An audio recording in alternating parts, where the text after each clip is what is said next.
নবী সাল্লাল্লাহু আলাইহি ওয়াসাল্লাম একদিন ঘুম থেকে উঠলেন ভয়ে পেয়ে, আতঙ্কিত। নবীজি ভয়ে পেয়ে আতঙ্কিত হয়ে ঘুম থেকে উঠে বলছেন লা ইলাহা ইল্লাল্লাহ, লা ইলাহা ইল্লাল্লাহ। তার স্ত্রী পাশে যিনি শুয়ে আছেন তিনি বলছেন নবী সাল্লাল্লাহু আলাইহি ওয়াসাল্লাম বলছেন ওয়াইলুল লিল আরব, ওয়াইলুল লিল আরব মিন শাররি কাদ ইখতারাব। আরব জাতির জন্য ধ্বংস, আরব জাতির জন্য ধ্বংস। কি ভয়ঙ্কর ফিতনা ধেয়ে আসছে ওদের দিকে, কি ভয়ঙ্কর ফিতনা ধেয়ে আসছে।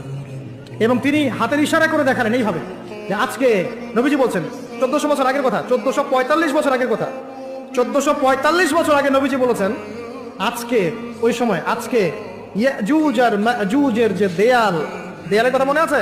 জুলকারনাইনের সময় এই দেয়াল এতটুকু পরিমাণ খুলে দেয়া হয়েছে। আনুহলিকু ওয়াফিনা সলিহিন, আনুহলিকু ওয়াফিনা সলিহিন ইয়া রাসূলুল্লাহ। আমাদের মধ্যে ভালো মানুষরা থাকা সত্ত্বেও কি আমরা ধ্বংস হয়ে যাব?